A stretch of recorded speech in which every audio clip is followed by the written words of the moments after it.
حضرت سیدنا عمر فاروق اعظم رضی اللہ تعالیٰ عنہ مال غنیمت تقسیم فرما رہے تھے۔ صحابہ کرام کی لائنیں لگی ہوئی تھیں۔ آپ نے فرمایا عبداللہ بیٹا ذرا سائیڈ پہ ہو جاؤ۔ پھر آواز لگائی، فرمایا حسن کہاں ہے، حسین کہاں ہے؟ فرمایا حسن و حسین جہاں بھی ٹھہرے ہوں وہ آگے تشریف لے آئیں۔ امام علی مقام حضرت امام حسین آگے تشریف لائے، حضرت امام حسن مجتبی آگے تشریف لائے۔ حضرت فاروق اعظم رضی اللہ تعالیٰ عنہ نے مال غنیمت میں سے سب سے پہلے حسن و حسین کو پیش کیا اور بڑے باادب طریقے سے پیش کیا۔ آپ نے دیکھا کہ آپ کے بیٹے کے چہرے پر تغیرات ہیں۔ حضرت عمر نے پوچھ لیا، بیٹا عبداللہ کیا بات ہے، ماجرا کیا ہے، چہرے پہ تغیر کیوں واقع ہوا ہے؟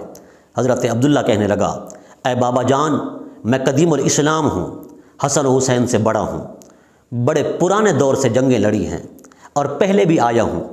مال غنیمت کا مستحق میں تھا، استحقاق میرا تھا، لیکن آپ نے حسن و حسین کو پہلے دیا، مجھے بعد میں دیا۔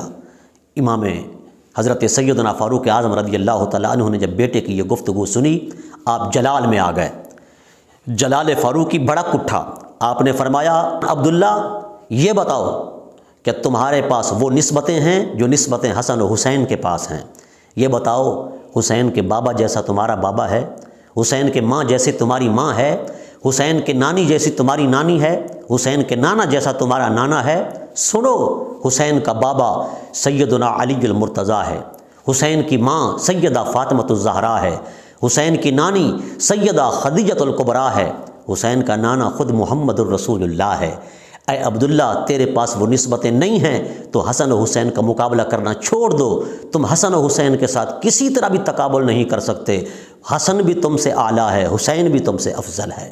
اللہ اکبر، کیسی تربیت کی صحابہ کرام نے اپنی اولادوں کی۔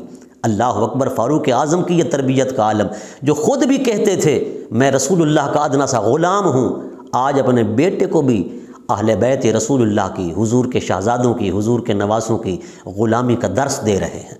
سبحان اللہ، کاش ہمارے پاس بھی اہل بیت اطہار کی، بالخصوص امام علی مقام امام حسین کی یہی غلامی آ جائے تو ہماری دنیا بھی بھلی ہو جائے گی، آخرت بھی سنور جائے گی۔